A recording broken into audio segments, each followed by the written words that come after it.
Welcome to J Life with Daniel. I'm your host, Rabbi Daniel Levine. Today, I'm here with Rabbi Tarlan Rabizadeh, who is one of the vice presidents at American Jewish University, the director of the Moss Center, and also, in terms of both of our knowledges, the only Persian female rabbi in the world. So, Tarlan, welcome to the podcast. Thank you so much. It's so good to have you or be here. There are a lot of different people that claim that they're firsts and things. I don't really like to boast, but people always like to bring up the fact that I'm the first Persian female rabbi. I definitely am the first with both parents that are Persian. And someone said I'm the first Farsi speaking female rabbi. Like no one else really speaks Farsi that's a female rabbi other than me, which I believe is pretty accurate. So yeah, so far so good. And like I told you 5 seconds ago, once we die, we will figure out what goes down in the history books as to who I really am and what I've contributed to this world. I appreciate that. And I will always brag on your behalf. So even if you're too humble, there's a bajillion reasons why I wanted to talk to you. I eventually want to get to the Persian community in Los Angeles, of which you obviously grew up and are currently a member in, but you've also been quite ubiquitous on the internet for posting about what's been going on in Iran. If my memory serves correctly, Lizzo, the rapper, invited you to an award ceremony a couple years ago. I remember reading articles about that. But how did you get involved in all of the activism that's happening in Iran? And even before that, for people that have really been living under a rock and just have no idea what the Mahsa Amini protests were or everything that's been happening. I mean, you can either start at the revolution or start a few years ago. What's your elevator pitch? Okay, elevator. It's gonna have to be a really slow elevator. It's a long pitch. It's a Shabbos elevator. It stops at every foot. It's a Shabbos elevator.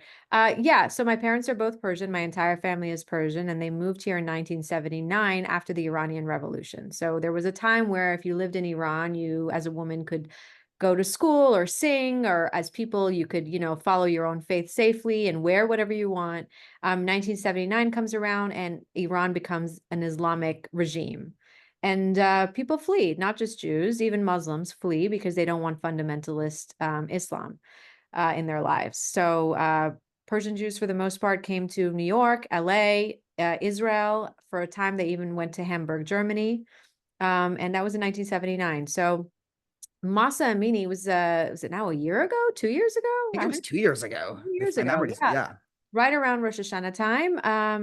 I woke up one day and I heard that this girl, Masa Amini, she was Kurdish Iranian. She had left with her brother to go to the big city, like almost like going for the weekend to New York City.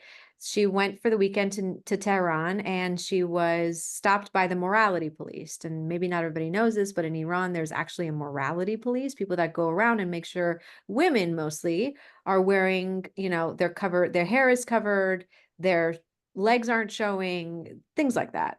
And so she was arrested by the morality police. We don't know exactly why. Some people say because a piece of her hair was showing outside of her headscarf. A lot of other reports say because a piece of her ankle was showing. At the very least, she was arrested for some reason. She was taken into a van. And the next thing we see is she comes into the lobby of some governmental office, and in the video footage, she faints. She faints, and then 2 days later, she's dead. She was taken to, ICU. She was rushed to the hospital, and then she's declared dead. And from what we know, she must have been beaten so badly in the van, the only place where there wasn't video footage, because by the time she gets to the lobby of the government house, she falls to the ground and then she dies. So a revolution is started by the Iranian people. People start marching to the streets and pretty much saying this is outrageous. Like, this is what kind of a religion wants people to die over a piece of hair showing or their ankle showing? And we didn't sign up for this, and we have lived in jail since 1979, ever since you became the government and rulers of this regime. And it's been maddening, like watching what they've done to people. I mean, there are men, women, all kinds of people with just one eye, based from bullets sometimes, or just pellets. I mean, the Revolutionary Guards, the officers that sort of guard the city, are ruthless. In many cases, there's been rape just to terrify people so they don't get to the streets. Imagine, God forbid, wanting to go outside and you could potentially be raped. it terrifies your mother and your father to say, don't leave, don't go out. And that's exactly what they want to do. There's other reasons why they rape. I can get into why specifically they've been raping as a form of fear. They've also poisoned a lot of schoolgirls because they were also coming together and forming coalitions. So I think to answer your last question, why this is so significant is that I guess I saw what happened to my family in real life. Before, there were just stories. In 1979, nobody had cell phones walking around recording things and streaming them on social media for the world to see. What made this different was the fact that people had access to this footage and were posting in real time or sending it through WhatsApp. And also because I speak Farsi, I could understand a lot of it. And so it felt it was on me to post.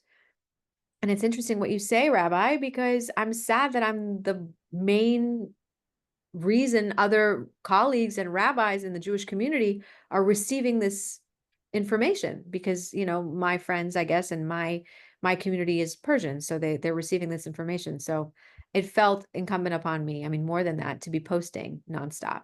And Yeah, yes, and I really appreciate it. And I've been hearing for years. I mean, obviously, my in-laws, my wife, most of my friends from UCLA are in the Persian community. So hearing for years about just the general culture in Iran, and of course, all the Persians that I've met in my life are like yourself, first generation American whose both parents fled Iran, usually in '79. I want to get back to sort of the media vacuum in a little bit, but you had mentioned rape, and one of the questions that I was wondering, and perhaps you can weigh in on this, is obviously we're talking post October 7th. We're obviously also talking after, a couple years ago, America's withdrawal from Afghanistan and very similar things happening there with the Taliban.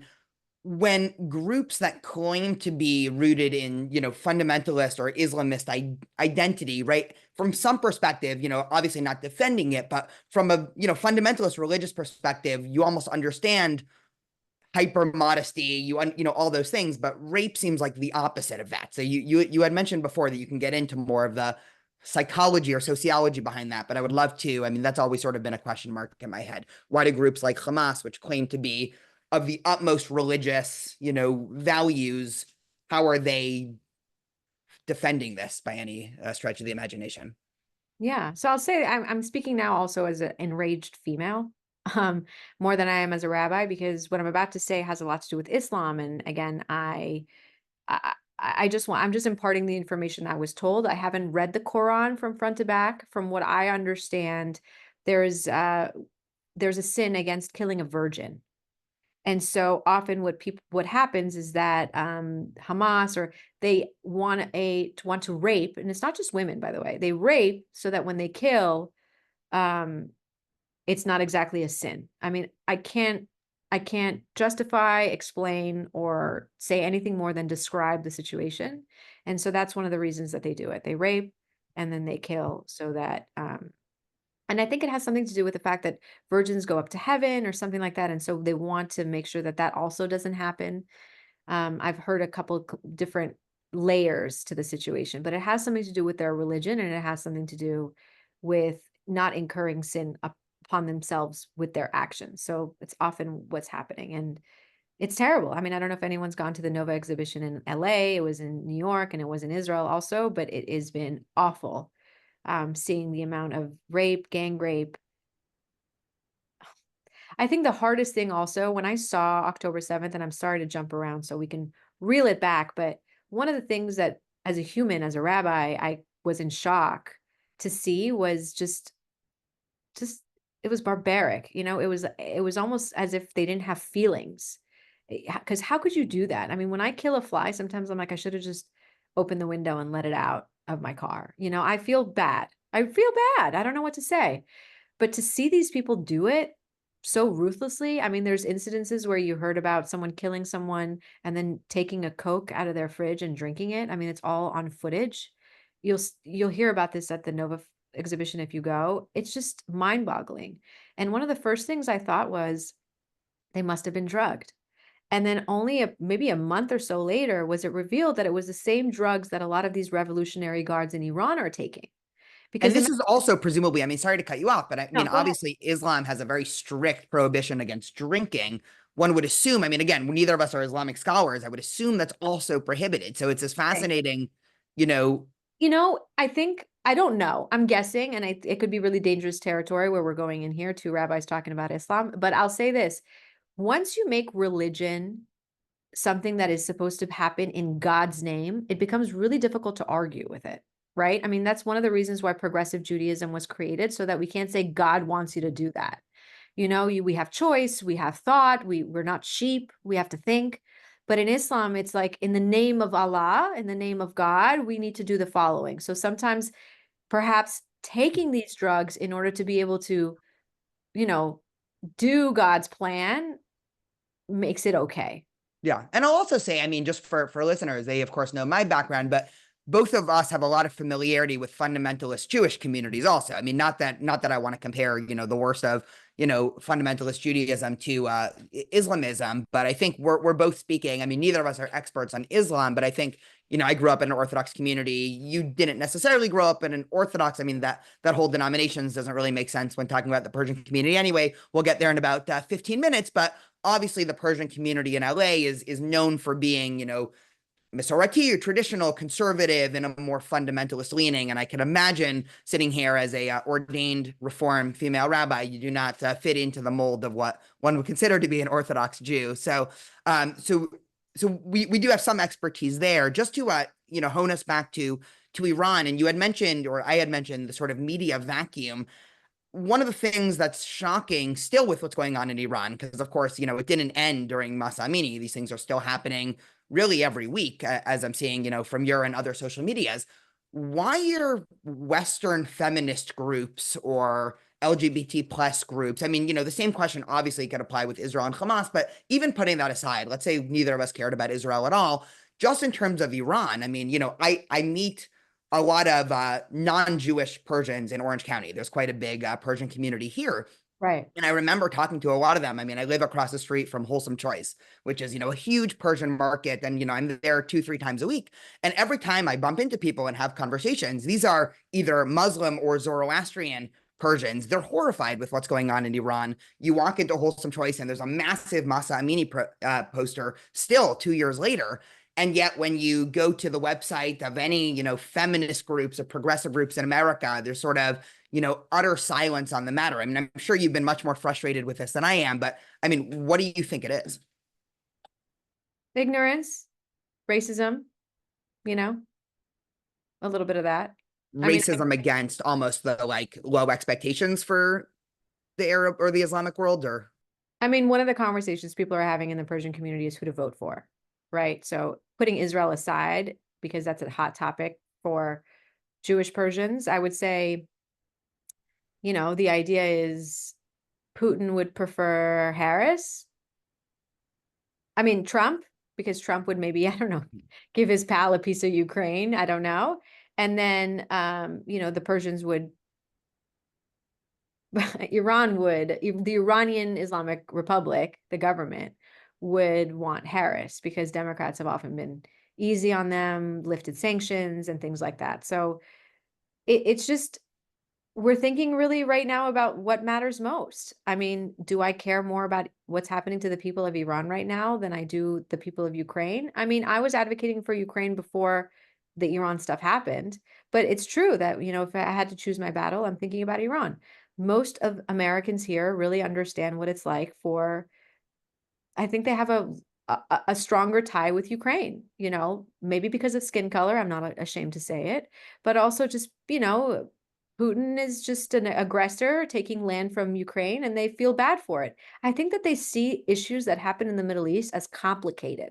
Same with Israel. It's like this easy way of getting off the hook of describing it or talking about it. It's just complicated, and it's wild to me. So Ukraine is the underdog and the Palestinians are the underdog. That's how they see it.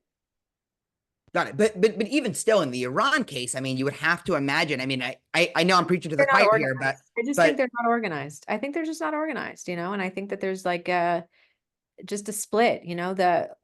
Originally when the Masa Amini happened, the protests happened, and we were there almost every day rallying. It was hashtag Masa Amini, hashtag Woman Life Freedom. People even talked about it at synagogue, especially at the 1 year last Rosh Hashanah. I went and I spoke at a Persian synagogue about it. Obviously our thoughts have shifted now to Israel, but a lot of those women that Zoroastrian, as you say, Baha'i, a lot of Persian Baha'i, Muslim, we were all in one WhatsApp group. A lot of us. I had a few, but then the Israel stuff happened, and then it's crickets in there because they know there's Jews in the group. They don't want to say what they want to say, and the group has been divided. So I think on one level, we just don't mobilize. Like the idea of grassroots and go out and vote is like a very American thing when you lived under a monarch up until 1979.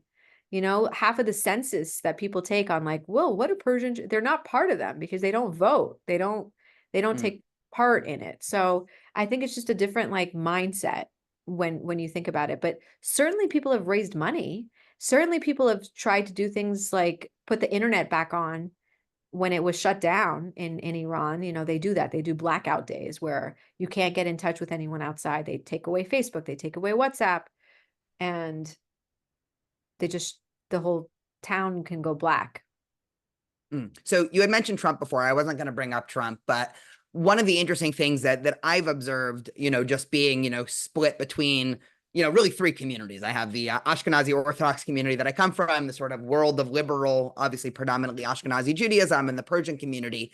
And what I think is my new diagnosis, I can bounce this off of you. Obviously it's no surprise the LA Persian community is probably going to vote for Trump 80%. Again, this is anecdotal, but I don't know a single Persian for sure who fled Iran, but most of the Persians I know that are first generation American are also voting for Trump. They might be a little bit more on the fence about it. And in terms of liberal Ashkenazi Jews, I know very few who are considering voting for Trump. It was the, it really was the left in 1979 that helped usher in the revolution. Whereas with Ashkenazi Jews, predominantly, of course, who had been here for 3-4 generations, it was obviously the right, which is the reason why they had to flee, obviously the Holocaust and fascism and everything there. I mean, is that too simplistic of a notion of just, okay, when, a longtime Ashkenazi Jew sees anti-Semitism, to them it's neo-Nazis, and for Persians, anti-Semitism is, the pro-Hamas, marchers on the street. I mean, are there other factors there, or is it really just that? I think that's one of the main factors for sure. I mean, listen, I think that like I said, I mean, if we're talking Persian versus all of Ashkenaz, which we can do the best of our ability, yeah, Persian Jews were a Jewish minority living under a Muslim majority under a monarch. The things Trump says are not foreign. The fact that Melania is beautiful is not foreign. They want a queen. That's how they look at things. And they also see what's happening in Iran, and they think that Trump is a bully. They know he's crazy sometimes, but he also did great things. I'm quoting the Persians. When it came to Israel, he made Jerusalem the capital. And right now they, again, know what it's like to live under Iranian rule. And they know from their perspective, they believe who's best equipped to deal with them is someone like Trump, who's going to be like, we're not lifting sanctions, we're coming for you, and that's the reality of it. So I think that's one aspect for sure. And yeah, there's this Ashkenazi was like victimhood, and they equate Holocaust with a little bit of, what Trump and, Republicans stand for, totally. And they've lived here in the United States for longer, so that they care about, social issues, gun control, abortion. I mean, you talk to an average Persian, of course they believe abortion should be accessible because they know what women go through. Like no Persian female, even those who were virgins before they got married, has never dealt with they've dealt with some issue in their life where they wanted abortion to be an option. But for the most part, it's not their top priority. The conversations I have are, let's first stay alive. Look at the level of anti-Semitism in the country. Let's first live, and then we can worry about stuff like abortion. You shouldn't be having sex anyways outside of wedlock, whatever it is, or gun control. Yeah, it's terrible. It's crazy, but how often does it happen? If anti-Semitism spreads on these college campuses at the rate that it's spreading, we won't even be alive to argue over abortion or gun control.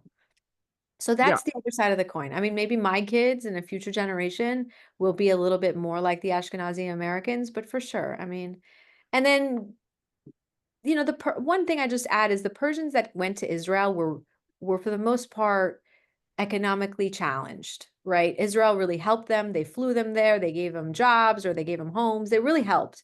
The Persians that had means came to LA because it's the largest population of Persian Jews is in Los Angeles, or I always say Tehrangeles or Irangeles. And then the second largest is New York. So these are people that had means. And so generally people that have means vote Republican. It supports their businesses, taxes, all of that stuff. So that's also another layer. Yeah, I wonder if it's almost also because you see this with Israel, also with Mizrahi Jews, not talking about Persians in Israel, but just Yeah. general Mizrahi Jews and their voting patterns, which in the liberal, either Ashkenazi world or either liberal American world, we sort of assume, and this is definitely my assumption also, but the assumption is that democracy is ipso facto a good thing to give everybody a voice. And oftentimes people that have been really hurt by movements of liberalism, like, the Persian people who obviously in 1979, I mean, it was, the Iranian Revolution started off as a liberal uprising against a monarchy, right? Freedom for everybody, and you have all these left-wing radical groups that then got co-opted by, wider Islamist groups. And so a lot of people have the perspective, and this is where I think Trump gets into it, is saying, are we so sure that, liberal democracy, right? It's almost giving up on liberal democracy. Or another way to frame it, I've been thinking about this a lot, is obviously the left in America has become illiberal. The far right's also become illiberal, but it's this type of argument that says, well, what is the best way to fight illiberalism? Is it doubling down on liberalism, or is it illiberalism on the other side? And I think much of the Mizrahi Jewish community, and again, without giving a moral judgment to this, because I totally get it, and there are some days where I feel like this also, I'll be honest, is saying, well, if the left is going to be illiberal, let's just be illiberal back. And so, why try to play fair when the other side is not playing fair? So I think that goes into a lot of the psychology also. What you said about Trump, it's interesting because I've obviously been reading up a lot about both Harris and Trump's foreign policy and what they might do. There was a story, I wasn't able to fact check this, but I think this gets to a lot of the psychology of why most Persians are going to be voting for Trump. When Trump was meeting with Taliban leaders a year before he announced that America was going to leave, he was meeting with one of the heads of the Taliban, and he was saying, America's going to leave, but we're going to do it dignified. And every last, American soldier better be completely safe. And if there's a hair on the head, of any of them that are touched, it's going to end very badly for you. And the Taliban leaders kind of like, shaking their head, yes, yes. And then Trump reaches into an envelope and slides it across. And the guy opens it, and it's a picture of the guy's house and a picture of his wife's car. And Trump just leaves and walks out of the room. And so, you hear a story like that again, without, no moral judgment.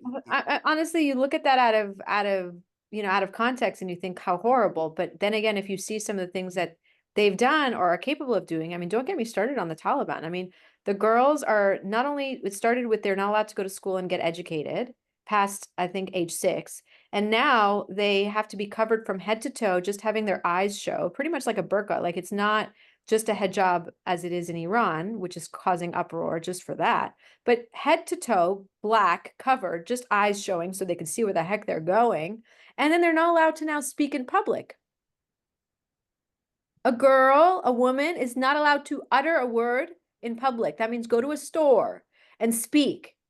I mean, yeah, I'll show a picture of their house, their mother's house, their father's house, and I will threaten them as much as I can in order to get these people out of power. I mean, if we care about democracy in the United States, which is why people fled and came to this country, right? It's because we care about choice. And they're taking away choice, they're taking away rights, they're taking away dignity. One of the reasons people are open to taking to the streets in Iran is because they've said, we're in jail anyways. Like, you think we're alive, we're just living, we're not alive. Like, our bodies are here, but we're not allowed to do anything.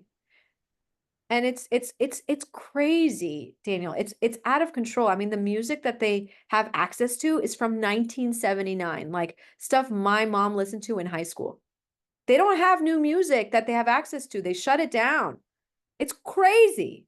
Sorry, I'm just like, now you're on my. No. I mean, you're totally. I mean, it. But yeah, I think, and I think, and I don't know who your viewers are or who your listeners are, but I think just like some of the things that Americans don't understand, and I'm just going to generalize. we live really far from the rest of the world. I mean, maybe if we even lived near France or Italy, or we would just have a little bit of a more of a culture understanding. Our neighbors are Canada and Mexico, and we hardly hang out with them. So we really don't understand culture. And so when we want to, as Americans, or the way I feel most Americans approach things, is to put democracy out there in the Middle East in the way that Americans are conducting democracy or are part of the democratic world. It doesn't work the same over there. Sometimes I tell my American rabbi friends, come over for Shabbat dinner. We're all Jewish. We're all the same. And see how you can't get in a word in edgewise. How talking to them sounds like an argument for you. It's a cultural difference. So I can't listen to people anymore get on their soapbox and tell us how to deal with the Middle East. So I'm glad you took this conversation away from Persian and just said Mizrahi, which means Middle East. Because I would say on this topic, on how to deal with these extreme fundamentalists, Jews who lived under Muslim rule are the best people to give advice. The Moroccans, the Persians, the Iraqis, the Libyans. I mean, they know how to deal with them. You're going over there and you're trying to shake their hand and talk to them. Listen, don't do it. These people are nuts. We're going to deal with them the way we know how. And so we should be taking our cues from people that know what it's like to live under the regime. Yeah, no, I think, you know, your average American either has a naive type of liberalism to them where they falsely assume that really at the end of the day, everybody in the world just wants, you know, financial means and a house and food, and they completely discount the role of ideology. You know, there's a lot to say about that. A second might be almost this subjective morality, or not wanting to, you know, morally moral imperialism, I've heard it called, of saying, well, what gives us the right as, you know, Americans, you know, again, I don't buy this argument, but what gives us the right as Americans to tell people that, you know, are living very far away in a different culture how to live? The problem, and why I'm so upset at progressive movements, and, you know, a couple years ago, I would have strongly identified as a progressive, and these days, you know, I think that's an awful, you know, anyone who identifies as a progressive now, and, you know, unless they're like truly a progressive, I just assume they have, you know, backwards views on a whole host of issues, especially concerning all of this, is because these are, it's not like everybody in those countries wants to be under that rule. Meaning, you know, you can imagine, you know, almost like the ultra-Orthodox community to some extent in America or Israel, right? You know, there are Haredi neighborhoods in New York where they have rules that are probably as strict as living in Afghanistan or Iran right now. The only difference is you could just pick up and leave. I mean, obviously it's socially difficult and whatever, but there's no one forcing you to stay in, you know, Williamsburg, New York, or, you know, in the Skyver Hasidic community. And so I think that's why I'm so dismayed by a lot of progressive movements, is that they just completely ignored this issue. And you would think that right now, I mean, if all you follow is, you know, progressive accounts, you would think the biggest threat to women in the world right now are women that can't get abortions in Texas, which, okay, you know, I obviously politically, you know, they should be able to get abortions in Texas, but women in the most Republican district in the country live like, you know, Queens would in Iran or Afghanistan there. I don't know if you have anything to add there. There are a couple other topics I wanted to hit. I know we can stay on this forever. No, I mean, I don't want to dismiss the Orthodox communities. I think that there's a lot of domestic abuse and there's a lot of challenges and difficulty escaping that world. I mean, there are husbands that take the kids away if the mother wants to leave and go into the modern outside world. So I don't want to dismiss it because I don't know as much about it. I just have heard stories, and I've also come into contact with people or women specifically who have left. But this is different. It's almost like the American government is telling us to live that way versus the subgroup that's Orthodox, right? So we always had fundamental Muslims in every country, but for them to be the governing power and to enforce it to such a degree is just, and by taking away rights of women, you know, and so you're talking about abortion, there's no abortion there. Like you can't, anyone who would perform an abortion could get killed, sentenced, you know, no doctor wants to even do it under the table.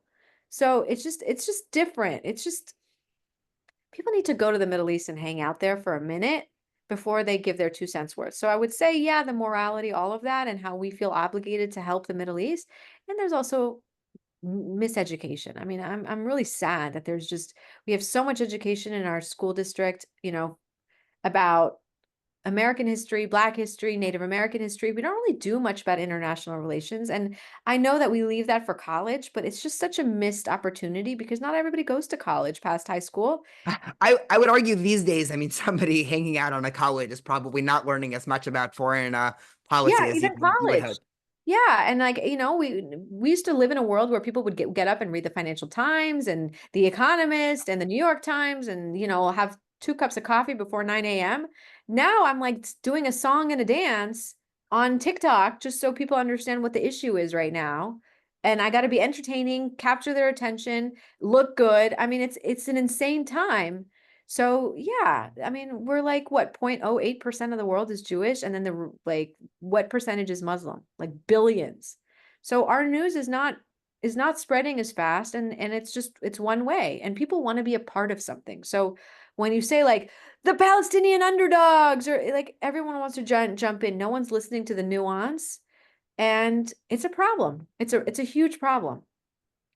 Yeah. So just some statistics that I wrote down just for listeners' background, and then I have a couple questions. In 1979, there were estimates to be about 100,000 Jews living across Iran. Today, there's still, I mean, estimates are very hard, but about 8 to 10,000 Jews living in Iran. And to the best of my knowledge, it is the largest Jewish community still living in the Muslim world right now. People are oftentimes shocked, when they hear the sort of words coming out of the Iranian government, death to America, death to Israel. I mean, but there is still a Jewish community living in Iran. Actually, my Shayna's cousin's uncle is a rabbi in Tehran, and I've had holiday meals with him. What do you know about that Jewish community? And this is sort of a loaded question because oftentimes you hear from progressives in the West, and they said, well, everything was great when Jews were under Islamic rule, and the only thing that ruined it was sort of Western imperialism. So they would say, life was a panacea for Jews across history in the Islamic world, but it wasn't until, the British or America, meddled with Iran, say, and put in the Shah, who was a puppet, right? I'm sure you've heard that story before. But what do you know about the current Jewish community in Iran? Not much. I know that there have been people that have visited Iran, especially before the Masa Amini and long before October 7th. And, they tell me a little bit about what life is like. People are hardly speak any English really well, which is such a shame. My parents speak English perfectly and they learned it in school over there. But yeah, they take away Western ideals, speaking English, so that the common person can't speak English as easily. And so it's hard for them to communicate. For just a little bit of Hebrew, but their Hebrew isn't good either. It's mostly ritual and reading. I know that the Magen Davids, all the stars of David, are supposed to be covered, even inside of the synagogue. It's outlawed now. This is a new thing. Hmm. And they have people marching in the streets saying death to Israel that are Jewish, and people have said for years that they do it for optics, that they have to, that the government needs them to do it. They don't, for the most part, participate in the protests because God forbid one Jew participates, and then we're gonna make the Jewish people a scapegoat. I This know. actually reminds me. Sorry to cut. I mean, you had said before that Persian Shabbat dinners, everyone's just cutting them each other off. So I wanted you to feel at home on the podcast. Another both plus in Trump's cap for the Persian community, but that's not why I wanted to say this. The assassination of Qasem Soleimani, who was obviously an orchestrator of hundreds, tens of thousands of deaths really across the Middle East, right? A terrible person, part of the Iranian government. I remember actually, many of the high profile rabbis in the Jewish community in Iran went to that funeral. And there was a couple really interesting articles being written about that. And basically, obviously, the analysis was they have to pretend like, the murder of Soleimani was, this sad, horrible thing that America did. When in reality, I mean, probably most Persians in the world were very happy that he was killed. So just another. There's a lot of things that happen. By the way, if you go to a Persian dinner, it's not Israeli. They don't cut you off, but it's very politically direct and charged. And that's what I'm saying. And God forbid my mom listens and says, we don't cut each other off. We're polite. So, I've been but asked. I mean, it's funny because in Ashkenazi circles, and I think I've always been more of a Persian at heart. I mean, one, of course, the food's way better. I mean, you guys just Ashkenazi food is like probably of all the cultures, cuisines in the world, Ashkenazi food might be in the bottom three. I haven't tried many, but I would just guess Persian food's probably my favorite. So you guys definitely win on that. But I think culturally also, I've never been asked point blank in an Ashkenazi setting in a very public, Shabbat dinner with 20 people where someone points at me and who are you voting for president? Never happened. Totally. Persian, every time I go to Everyone a asks dinner. me Friday night, like, oh, are you one of those? Like, Exactly. am I a Democrat? Am I one of those? So it is, and the other conversation that we had this past Friday night is where would we escape to if we had to escape because of the anti-Semitism? And that was really scary because we couldn't agree on a country. I mean, every country we said, we're like, there's anti-Semitism there. Up in Canada, France, forget about it. We were like, Portugal, forget about Spain. One of my uncles said, what about Monaco? I'm like, Monaco? Like, what the heck is Monaco? What do you, Grace Kelly days? Like, that was so random. And at one point, I just suggested Mexico. I was like, where else is there where there's not crazy anti-Semitism to the point where we would have an existential crisis? Of course, Israel is always the option, but with these nukes and all these possibilities and being surrounded by all these countries that hate us right now, it feels like it would behoove us all to spread out in the world and not live concentrated in one area. So anyways, these are the bleak conversations we have Friday night. I don't know if other communities are having it. They probably share the news and say things like that, but Persians always voted for who was best for Israel, and now even more so. Now even more so. I mean, I am the first generation born here, but there's something when you're born to immigrant parents, you're always uneasy. You're always sort of have your suitcases half packed. There's this feeling that don't be an idiot. America's not your country. It's where you're living now. You are a Jew. Didn't you read the Torah, Rabbi? We wander. We leave. Yeah. I got myself in trouble at a Hillel conference a couple of months ago. You'd appreciate this. Just for listeners' background, Tarlan was the rabbi for UCLA Hillel a couple of years ago. I'm, forgetting. So you've been to all the Hillel conferences of, and Hillel, most of my listeners know, but it's predominantly, non-Orthodox liberal Ashkenazi organization. And they were sitting around at a conference, and this has become my new biggest pet peeve in liberal Ashkenazi Jewish circles. Somebody says something to the effect of, our goal this year as a Hillel is to be less Ashkenormative. Okay, great. For listeners that have never heard the term, this assumption that all Jewish spaces are Ashkenazi and that's the norm. And somebody else started giving ways that their Hillel was becoming less Ashkenormative by instituting more progressive friendly social policies. And I was sitting there, again, without moralizing, I literally raised my hand and I said, you guys know that the best way to get non-Ashkenazi students is actually probably to do more right-wing. And, every time a Hillel assumes that everybody's voting for Harris, that's less Mizrahi friendly. And people were shocked. People, what do you mean? I was like, guys, talk to non-Ashkenazi Jews. Don't just assume because they're darker skinned than us, they're all voting, more progressive. It's become the most frustrating thing to me. Yeah. Don't even get me started on Jews of color. I mean, how we're categorized as such and we don't identify for the most part. It's a lot. There's a lot of assumption and it's ignorance. And I think ignorance is assuming and a little bit of racism, a little bit like, oh, they're white, so they must be. Oh, they're brown, so they must be. But it's not true. I mean, we're all fighting different fights. Exactly. Well, it's a very American-centric way of viewing the world. Totally. And that's my point. Like if anyone listens to this podcast and leaves with any, one-liners or, one main theme, it's that we often look at the Middle East and the world and ourselves through American lens, but it's just not the way other people do things. People speak with emotion. They don't speak, I just had like 2 staff meetings back to back today. I'm realizing how much I need to take my emotions and put them in a very logical way, so that everyone in my American context can understand it, and it's foreign to me and it's an extra step for me to have to do things that way. And so just think about that when you're thinking about, oh, well, it's easy what we should do over there. It's like, no, it's not. Yeah. Okay. So obviously you're very busy. I know we only have a few more minutes, but I had two questions that I just wanted to ask you. One, and you can tackle these in any direction or take it however you want. What are some things that you think people that have very little familiarity with the American Persian community should know? That's one question. Second question is, what has it been like for you? I mean, the sort of implication, that's a better word. The implication of everything we've been talking about is the Persian community in America is very conservative socially. So, being a female rabbi was probably not on most of their bingo cards in terms of what they would imagine for their community. So, what has that experience been like? And, what do you think people should know about the Persian community? Sounds good. I mean, they certainly don't play bingo, I'll tell you that. Mahjong. Mahjong, not even that. Poker, maybe? Hook? Gin Rabbi, poker? No, hook. Hook, yeah. Yes, that's a good one. Sheshbesh. So, I mean, what do people need to know? What do other Jews need to know about the Persian Yeah, community? most of the listeners are Jews, or there's the occasional non-Jew that stumbles upon this, but Yeah.